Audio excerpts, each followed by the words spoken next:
Hello అండి. ఇదిగోండి గంజి కాంచడం అయితే అయిపోయింది. మళ్ళీ ఈ విధంగా అయితే వడియాలు అయితే పెట్టుకుంటున్నా. ఇదిగోండి గంజి ఇట్లా వచ్చిందండి. ఇంత మాత్రం వస్తే చాలు, ఇంకా కొంచెం పల్స్గా ఉన్నా కూడా సరిపోతుంది. అయినా ఇంత మాత్రం వస్తే మనం తీసి ఎండబెట్టడానికి దానికి అంతా ఇరిగిపోకుండా మనకి బాగా వస్తాయండి ఇవి. ఇది ఏం లేదండి, ఇందులో సబియ్యము, ఉప్పు, సబియ్యము, జీలకర్ర వేసుకున్నాడు అంతే. కొంచెం సబియ్యం విజల్ పెట్టి వేసుకున్నా, ఒక 4 విజల్ పెట్టి సబియ్యము కలుపుకున్న ఎసురు ఉడికేటప్పుడు. అందులోకే కొంచెం జీలకర్ర, కొంచెం ఉప్పు వేసుకున్నాను.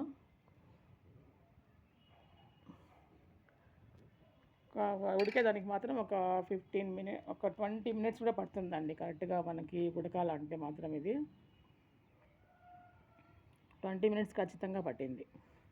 ఇదిగోండి ఇప్పుడైతే కొంచెం ఎండ తక్కువగా ఉంటుంది. మా అలాంటి కొంచెం ఏజ్డ్ పర్సన్స్ అయితే ఎండకు తట్టుకోలేని వాళ్ళు ఈ టైంలో వేసుకుంటే కనుక కొంచెం బాగుంటుంది. ఇంకొంచెం తొందరగా ఎండిపోవచ్చు. ఇంకా కొన్ని రోజులు పోయినాక ఈ 1 మంత్ తాళి వేసుకున్నామంటే, మార్చిలో వేసుకున్నామంటే కనుక ఒక రోజుకే బాగా ఎండిపోతాయి. మళ్ళీ మనం పెద్దగా టైం తీసుకొని అవసరం లేదు. ఒకరోజు శారీ మీద ఎండిపోయినాయంటే తీసేసినామంటే మళ్ళీ ఎండకు ఒకరోజు ఎండబెట్టుకుంటే సరిపోతుంది. ఇదైతే కనుక 2 రోజులు ఎండాల్సి ఉంటుంది ఇట్లే. బాగుంటుందండి. సంవత్సరానికి ఈ మారి పెట్టుకున్నామంటే కొన్ని మనకు సరిపోయాయన్ని.